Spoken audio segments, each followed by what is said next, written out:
Hello everyone, welcome to this YouTube channel. तो इस video में मैं इंफॉर्मेटिक प्रैक्टिसेस का चैप्टर 1 कंप्यूटर सिस्टम पढ़ाने वाली हूँ। तो इसमें हम इंट्रोडक्शन टू कंप्यूटर सिस्टम पढ़ेंगे आज। तो introduction to computer system. A computer is an electronic device that can be programmed to accept data, process it, and generate result. A computer along with additional hardware and software together is a computer system. तो computer जो है एक electronical device होता है। इसको programme किया जा सकता है डाटा इनपुट करने के लिए, इसको प्रोसेस करने के लिए, फिर उसको जनरेट करने के लिए, रिजल्ट जनरेट करने के लिए। एक कंप्यूटर में हार्डवेयर और सॉफ्टवेयर होते हैं और दोनों मिलाकर ही एक कंप्यूटर सिस्टम बनता है। A computer system primarily comprises of a central processing unit, memory output devices, and storage devices. All these components function together as a single unit to deliver the desirable output. A computer system comes in various form and size. तो एक computer system जो है उसमें processing unit होते हैं, memory होता है, input output devices होते हैं, स्टोरेज डिवाइसेस होते हैं और ये सब मिलाकर ही कंप्यूटर जो है फंक्शन करता है, कोई ऑपरेशन परफॉर्म करता है। इसमें काफ़ी सारे वेरियस फॉर्म और साइज़ के भी होते हैं computer. It can very from a high-end server to a personal desktop, laptop, tablet, computer, or smartphone. Show the block of a computer system. The directed line represents the flow of flow and signal between the component. तो इसमें काफ़ी सारे type के होते हैं, जैसे desktop हो गया, लैपटॉप हो गया, टैबलेट हो गया, कंप्यूटर हो गया और स्मार्टफोन। तो ये जो डायग्राम है सेकेंडरी स्टोरेज डिवाइसेस और इनपुट डिवाइसेस, तो ये जो पूरा है ये पूरा डायग्राम जो है ये कंप्यूटर के कंपोनेंट होते हैं। तो सबसे पहले जो हम इनपुट डिवाइसेस होते हैं उसकी बात कर लेते हैं। इनपुट डिवाइसेस में हम कीबोर्ड कह सकते हैं, माउस कह सकते हैं। ये जो भी यूज़र यूज़ करता है ताकि इनपुट दे सके, कंप्यूटर में डाटा इनपुट कर सके, उसी को हम कहते हैं इनपुट डिवाइसेस। और आउटपुट डिवाइसेस हम उसे कहते हैं जो जिसमें डाटा शो होता है, जैसे मॉनिटर हो गया, प्रिंटर हो गया।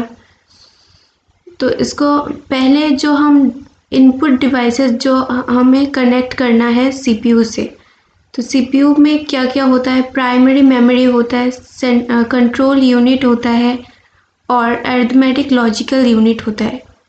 तो जब भी हम डाटा को देंगे, इनपुट करेंगे, तो सबसे पहले जो सेकेंडरी स्टोरेज डिवाइसेस में डाटा फ्लो होगा, उसके बाद हमारा जो प्राइमरी मेमोरी में फ्लो होगा, फिर कंट्रोल यूनिट, फिर अरिथमेटिक लॉजिकल यूनिट में डाटा जाएगा और फिर उसमें प्रोसेस होगा। इसके बाद डाटा प्रोसेस होने के बाद, जनरेट होने के बाद फिर से इसमें फ़्लो होगा, फिर से कंट्रोल यूनिट से प्राइमरी यूनिट में फ़्लो होगा और फिर प्राइमरी से सेकेंडरी स्टोरेज डिवाइस में फ़्लो होगा और फिर जो रिज़ल्ट है वो आउटपुट डिवाइस में शो होगा। अब सेंट्रल प्रोसेसिंग यूनिट होता क्या है? It is an electronic circuitry of an computer. ये एक इलेक्ट्रिक सर्किट होता है। इसमें एक्चुअली में ये जो है जो भी डाटा होता है उसको प्रोसेस करता है और इसको हम ब्रेन कहते हैं कंप्यूटर का। It is also commonly called as a processor. इसको हम प्रोसेसर भी कहते हैं। Physically a CPU can be placed on one और more microchip called integrated circuit. इसमें हम एक या एक से ज़्यादा जो है माइक्रोचिप इंसर्ट कर सकते हैं और इसको हम कहते हैं इंटीग्रेटेड सर्किट।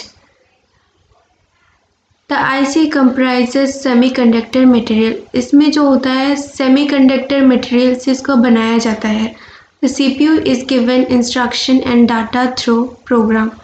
जो सीपीयू जो होता है वो इंस्ट्रक्ट करता है कंप्यूटर को और इसमें डाटा और प्रोग्राम जो है वो परफॉर्म होते हैं। The CPU then fetches program and data from the memory and perform arithmetic and logical operation. तो CPU जो है वो प्रोग्राम से डाटा जो है वो लेता है और परफॉर्म करता है अरिथमेटिक और logical operation. As per the given instruction and store the result back to memory. और फिर वो बाद में जो भी रिजल्ट होता है वो मेमोरी में जाके स्टोर हो जाता है. While processing, the CPU stored the data as well as instruction in its local memory called register. जब भी प्रोसेस होता है तो डाटा जो है जाकर स्टोर होता है लोकल मेमोरी में जिसे हम कहते हैं register. Register is as a part of CPU chip and they can limited in size and number. तो रजिस्टर हम CPU चिप कहते हैं हम उसे और ये जो है लिमिटेड होता है साइज और नंबर में. Different registers are used for storing data, instruction and intermediate result. Other than register, the CPU has a two main component, arithmetic logical unit and control unit. तो रजिस्टर को छोड़ के CPU में दो main component होते हैं, एक arithmetic logical unit होता है और एक कंट्रोल यूनिट होता है. अरिथमेटिक लॉजिकल यूनिट जो भी अरिथमेटिक ऑपरेशन होता है नहीं तो लॉजिकल ऑपरेशन होता है वो परफॉर्म करता है प्रोग्राम में. और control unit sequential instruction execution जो सीक्वेंस में एग्जीक्यूट करता है डाटा को.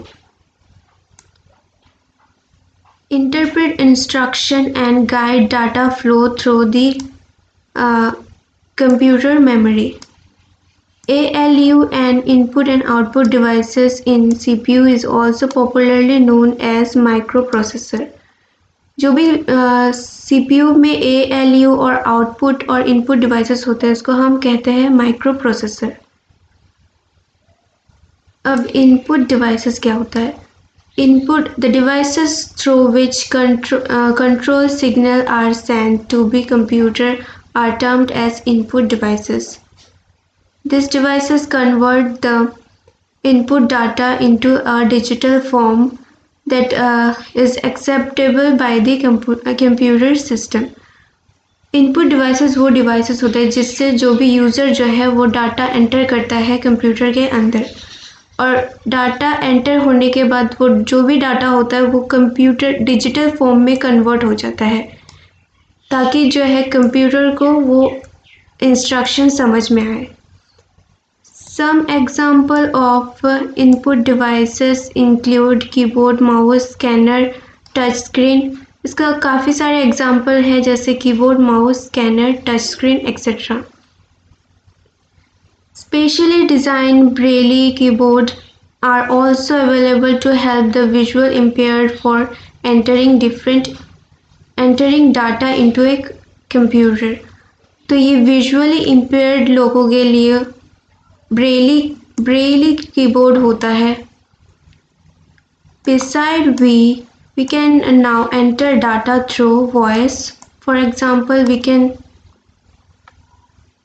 use Google Voice Search to search the web where we input the search string through our voice. तो इसके अलावा हम Google Voice यूज़ कर सकते हैं डाटा एंटर करने के लिए. Data entered through input devices is temporarily stored in the main memory as also called RAM.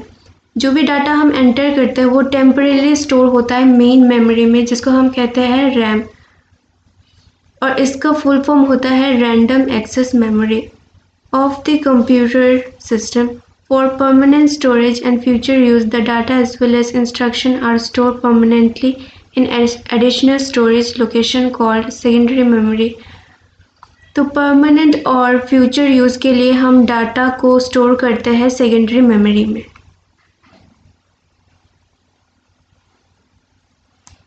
Output devices. The devices that receive data from a computer system for the display, physical production, etc. is called output devices.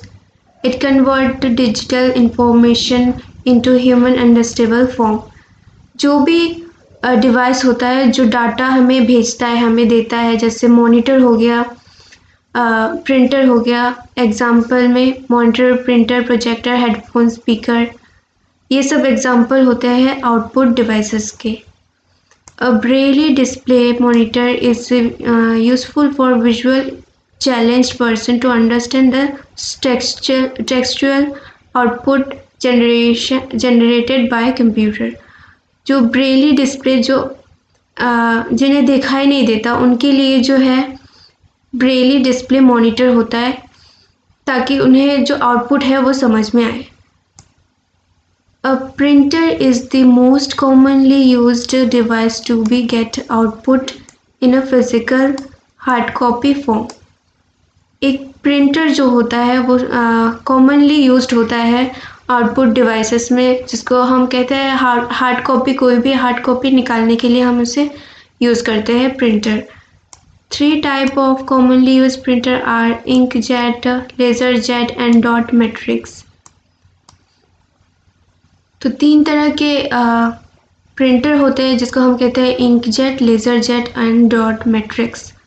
Nowadays there are new type of printer called 3D printer which is used to build a physical replica of a digital 3D design.